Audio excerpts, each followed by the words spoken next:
Polsek Gilimanuk menggagalkan upaya penyelundupan hewan rusa dari Pulau Jawa ke Bali. Hewan yang dilindungi ini ditemukan di bagasi bus saat petugas melakukan pemeriksaan kendaraan. Dengan ongkos kirim sebesar Rp30.000, seseorang yang tidak dikenal berusaha menyelundupkan seekor anak rusa dari Pulau Jawa ke Bali melalui Pelabuhan Gilimanuk. Namun upaya tersebut gagal setelah petugas di pos pemeriksaan Pelabuhan Gilimanuk melakukan pemeriksaan terhadap kendaraan yang akan masuk ke Bali. Seekor anak rusa yang masih hidup ini ditemukan dalam bagasi bis yang dikemas menggunakan kardus besar.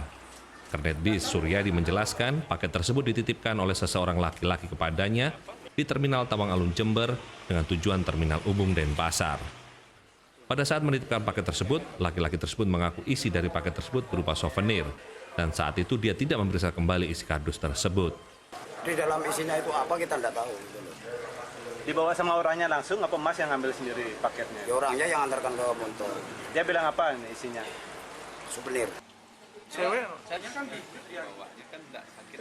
Sementara Kapolsek Gilimanuk Kompol Agung Arka mengatakan, untuk langkah lebih lanjut Polsek Gilimanuk akan berkoordinasi dengan Satreskrim Polres Jemberana.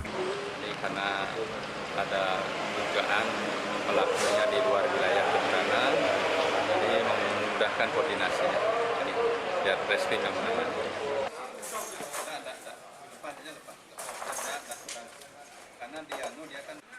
Hingga Kamis siang, seekor anak rusa dan 3 kru bis tersebut masih diamankan di Polsek Gilimanuk untuk proses lebih lanjut.